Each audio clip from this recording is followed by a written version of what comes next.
Muy buenas tardes. Les habla Jonathan Liendo.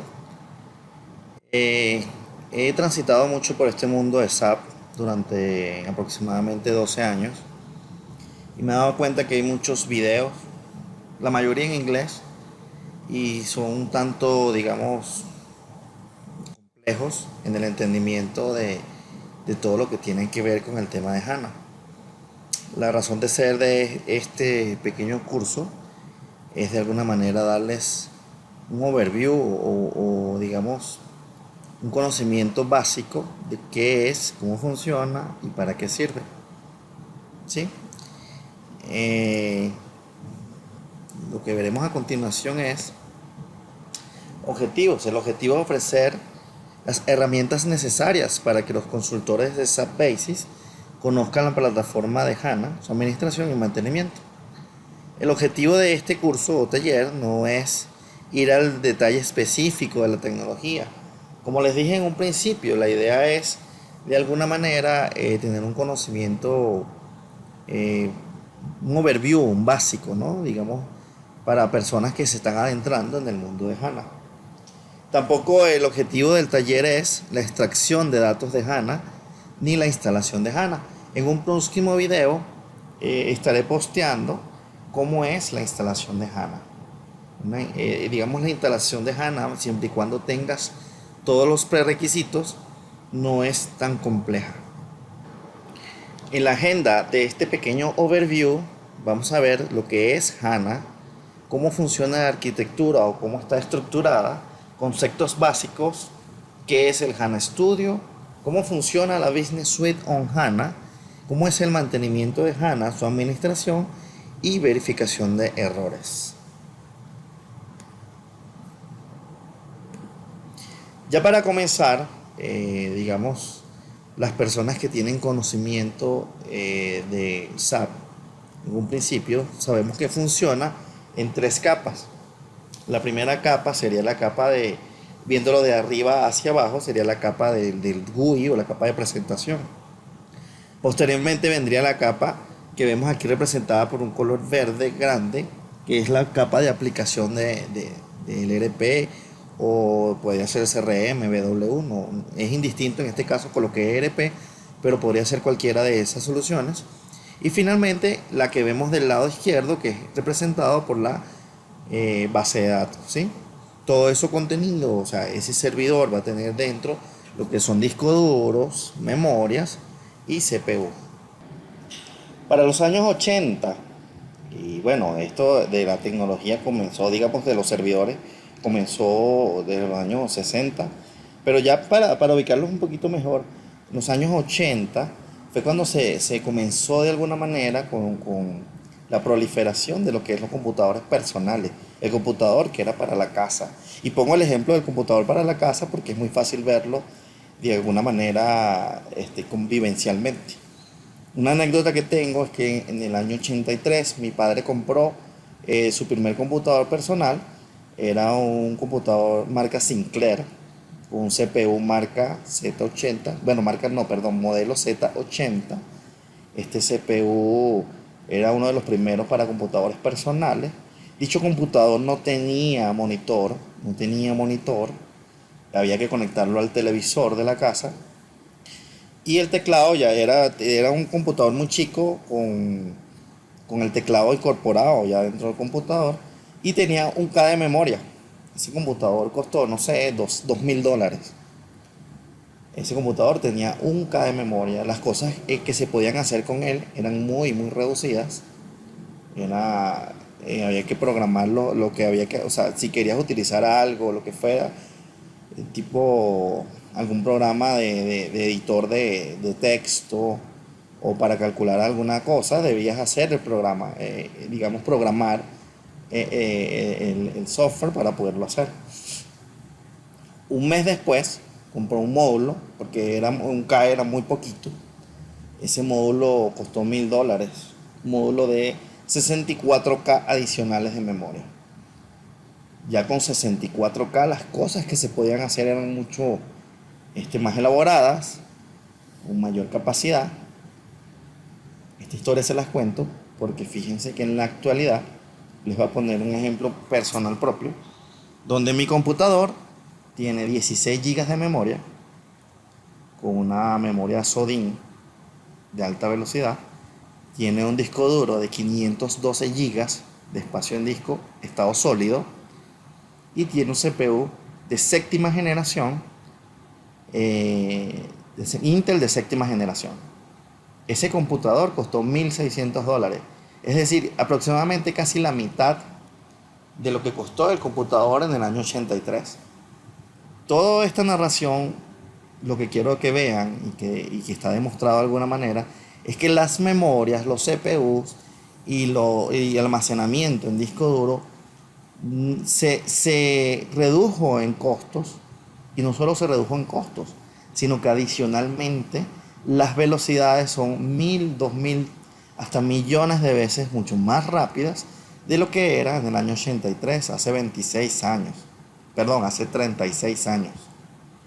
La idea de esto, de esta narración, es que vean cómo se han abaratado los costos y cómo se ha hecho la velocidad 1.000 veces, millones de veces mucho más rápida. En este sentido, la similitud la hago porque los servidores han crecido de la misma forma y manera, teniendo servidores ahora mucho más económicos y con prestaciones y performance mucho más grandes que lo que podíamos tener hace 20 o 30 años. SAP lo que hizo en este sentido fue tomar las grandes prestaciones o performance que permiten los servidores actuales para colocar su base de datos ahora en memoria. HANA no es más que una base de datos en memoria. Y en la próxima lámina veremos el concepto ya más digamos, teórico de lo que es HANA. Pero básicamente es una base de datos en memoria con la velocidad que puede tener una memoria RAM para la respuesta de cada una de las peticiones que se le haga desde el aplicativo. Entonces, HANA es una plataforma integrada de hardware más software que combina innovadoras tecnologías de base de datos, como la modalidad de procesamiento en memory, para soportar una nueva generación de aplicaciones de altísimo performance, entre las que destacan las herramientas analíticas con la promesa de lograr respuestas en tiempo real. La verdad es que en los últimos 20 años, Oracle, SQL Server, MaxDB, todas las bases de datos tradicionales, DB2, no hicieron grandes cambios en cuanto a la forma como manejaban las bases de datos. SAP lo que hizo entonces fue tomar todas las prestaciones, performance que permiten el hardware actual y hacer la próxima generación del manejador de base de datos, convirtiendo filas por columnas, comprimiendo 7:1 y algunos otros detalles adicionales para tener ahora una base de datos en memoria con un altísimo performance. Entonces, en el segundo punto tenemos, con el avance vertiginoso en las tecnologías de RAM, surge la interesante posibilidad de llevar a todos los datos físicamente más cerca del CPU o la unidad central de proceso. Es decir, alojando la base de datos en memoria RAM, en una memoria RAM de alta capacidad, en lugar de hacerlo en disco. A esto se le llama Computing in Memory. Entonces, de lo que ya comenté, básicamente es tener la base de datos en memoria. Finalmente, la realidad es que si miramos hacia atrás, las tecnologías de base de datos no registraban cambios trascendentes desde los últimos 20 años. Conforme crecía el poder de procesamiento, la base de datos se hacía más grande y veloz, pero su estructura básica y arquitectura hasta ahora seguía siendo esencialmente la misma. ¿Cómo así que se volvían más rápidos? Pues en la medida que el procesador, la memoria y el servidor tenía alto performance, la base de datos podía seguir creciendo y tener, digamos, el performance adecuado para su funcionamiento.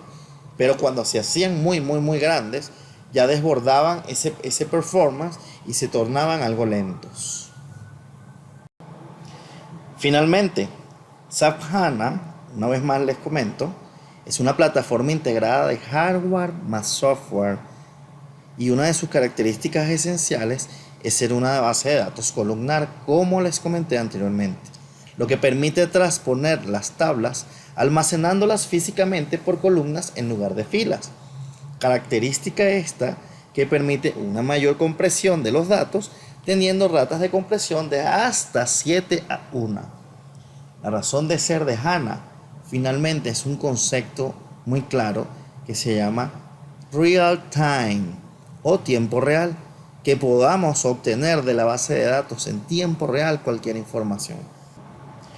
En el caso de SAP ERP, una de las soluciones principales de SAP es un sistema que es transaccional. Está orientado a brindarle el mayor o la mayor disposición a la persona que facturan, a las personas que producen en PPE, a las personas que manejan la parte de inventarios, y la idea es que todo el performance esté orientado a eso. En el caso de que un empresario o digamos un dueño de una empresa solicita alguna información y quiere de alguna manera que se extraigan datos de toda esa operación, el sistema de alguna forma va a tener que interactuar y hacer un query contra la base de datos, bien sea desde SAP o directamente desde el manejador de base de datos. Eso va a hacer que el performance se vea afectado. Entonces, en la mayoría de las ocasiones no lo hacemos de esa manera, sino lo que hacemos es interactuamos o conectamos con un sistema llamado BW, Business Warehouse, con el cual extraemos datos, almacenamos en otro servidor distinto para poder reportear y de alguna manera sacar la información.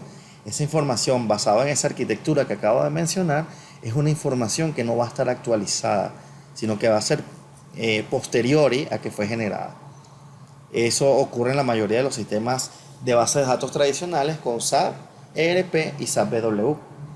En el caso de HANA, sí vamos a poder extraer la información en tiempo real, porque el performance es tan alto que no va a afectar la operación y los usuarios finales no van a ver afectado su trabajo en el día a día o en la generación de facturación, de cargas de materiales, de inventario y todo lo relacionado a la operación de la empresa.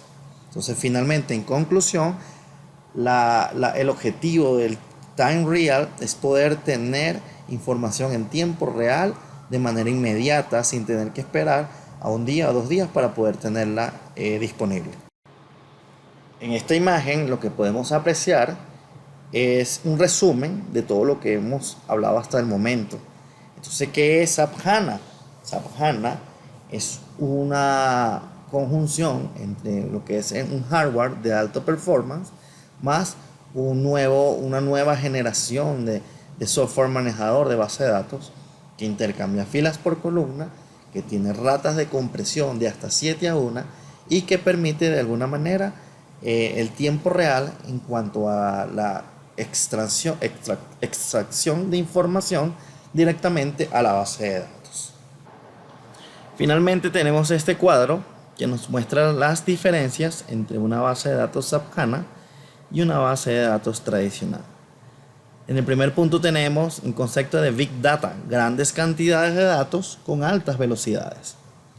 Esto se puede gracias a el alto performance más el software que conjugan entre los dos para formar lo que es la solución SAP HANA.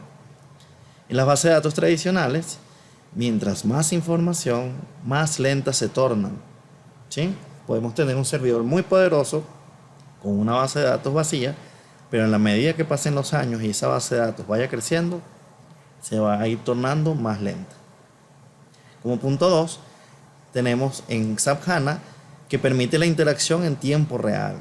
Ojo, yo estoy hablando de este SAP HANA orientado a la Business Suite de SAP, que es el ERP.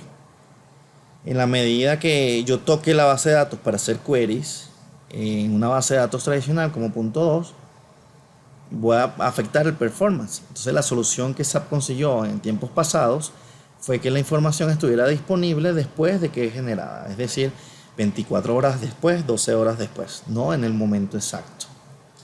Como punto 3, puedes manejar en SAP HANA información de datos estructurados y no estructurados. Es una plataforma abierta en todas las capas. En el caso de las bases de datos tradicionales, el manejo de la base de datos es estructurada. En SAP HANA quiero agregarles que no existen los índices. En cambio, en la base de datos tradicional existen índices que tienes que hacerles mantenimiento. Como punto 4, al tener una compresión de 7:1, supongamos que tengo una base de datos de 21 teras y quiero hacerle un backup, lo más probable es que me tarde unos 18 horas. En cambio, si yo tengo una compresión de 7:1, una base de datos de 21 teras se ve transformada en una base de datos de 3 teras apenas. Y hacer un backup de 3 teras es muchísimo más rápido que hacer un backup de una base de datos de 21 teras. En el caso de la plataforma tradicional, es necesario evaluar si puede interactuar con otra marca o tiene algún add-on o algún feature para la compatibilidad.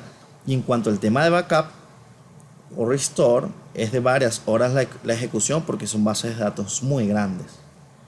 En SAP HANA la compresión es de 7:1. En la base de datos tradicional el crecimiento es tradicional y es de crecimiento amplio. Finalmente, en SAP HANA tenemos un tratamiento columnar de la información y en la base de datos tradicional tenemos un tratamiento por filas. Hasta aquí hemos explicado o he explicado lo que corresponde a toda la conceptualización y cómo funciona SAP HANA desde el punto de vista de la teoría. Conceptos como Big Data, conceptos como compresión, conceptos como time real o tiempo real. ¿De acuerdo? A continuación voy a explicarles de manera general las herramientas o la herramienta principal para la administración de SAP HANA. ¿Cómo trabaja SAP HANA? Un overview. Lo que tenemos aquí es el HANA Studio. Es la herramienta con la cual administramos de forma gráfica el SAP HANA. Me voy a pasar al HANA Studio en vivo para que lo podamos ver. Entonces un doble clic acá me va a mostrar toda la información correspondiente a este sistema HANA que estamos verificando en este momento. En la primera pantalla, que es la pantalla de Overview, podemos ver todo el consumo en memoria que tiene este servidor en este instante. Un poco más abajo tenemos la memoria que tiene tomado el servidor, la cantidad de CPUs, que son 100, y del lado derecho los discos. Hay un punto donde me han hecho muchas preguntas porque quizás al decir que la base de datos está en memoria se piensa que no escribe en el disco, pero hay una parte que se llama la parte de datos persistente que de alguna forma tiene que ir grabando en el disco duro la información de las tablas cada cierto tiempo. Esto porque si en algún momento se llega a desconectar el servidor, la base de datos tiene que recuperarse de alguna forma. ¿Okay? Más adelante podemos ver los servicios en la próxima pestaña, los servicios que están arriba, las alertas, ¿sí? Las alertas que tienen en este momento, una pestaña de performance, una pestaña de volúmenes donde se nos presentan, esto es más o menos como lo equivalente a los data files que hay en las bases de datos tradicionales como Oracle, SQL Server, ¿sí? Tenemos una pestaña de configuración donde simplemente al colocar el nombre del parámetro, él busca todos los parámetros que sean parecidos a eso, ¿sí? En este caso coloqué backup y él me está buscando todos los parámetros que son parecidos a backup. En mi caso, por ejemplo, yo modifiqué este de backup. Él tenía como por defecto el directorio de la instancia backup data y yo lo cambié a /backup y el resto de la información. Tenemos el System Information, que es donde tenemos de alguna manera todo lo que tiene que ver con conexiones, caché, bloqueos. Tenemos los files de diagnóstico, donde tenemos los traces o logs de cuando la base de datos tiene algún problema o fue bajada o subida y queremos ver cómo fue el trace de lo que ocurrió, y podemos activar otro tipo de trace, ¿sí?, más especializados. En este caso no voy a ir al detalle, sencillamente les voy a mostrar las cosas básicas que trae. Trae aquí donde les decía que yo puedo arrancar no está habilitado porque ya la base de datos está arriba. Puedo detener o puedo reiniciar la base de datos. En esta otra pestaña puedo hacer backups, y en esta última opción puedo hacer lo que son los recovery. Adicionalmente puedo abrir todo lo correspondiente a los statements SQL. O sea, si yo le doy un clic acá, él me muestra una ventana donde puedo ejecutar cualquier query que vaya hacia la base de datos. Finalmente, puedo buscar aquí en todo el tema de propiedades y ver si ya tengo una licencia colocada, la licencia definitiva. En este caso, la licencia no está definitiva, tiene una duración hasta el 4 de agosto. Es necesario agregar la última licencia porque si no el sistema se bloquea pasado esa fecha. Tal y como hemos visto, entonces, para el tema de mantenimiento, ya vimos dónde está la licencia, backups, recovery, monitoreos, verificación de errores y configuración. También vimos cómo subir y bajar el sistema de HANA, la verificación de los logs, los directorios y el appliance en general. Finalmente, como conversamos en un principio, no puedo. HANA es una conjunción de hardware más software. Entonces, yo no puedo implementar un sistema de HANA en cualquier servidor normal, porque no es un servidor normal, es un servidor especial que tiene como nombre Appliance de HANA. Las marcas más conocidas para implementación de appliance o que fabrican appliance son Cisco, Dell, Fujitsu, Hitachi, HP, IBM y NEC. Yo les recomiendo, también hay desde el punto de vista de cloud, donde pueden montar servidores de HANA, es en Microsoft Azure, en Google Platform y en Amazon Web Services. Mi recomendación es Amazon Web Services. Gracias por su atención y espero este pequeño overview de qué es HANA les haya servido mucho. Por favor, suscríbanse a mi canal y denle a la campana para cada vez que yo suba un video puedan estar pendientes y puedan seguir conociendo y aprendiendo sobre esta plataforma tan interesante.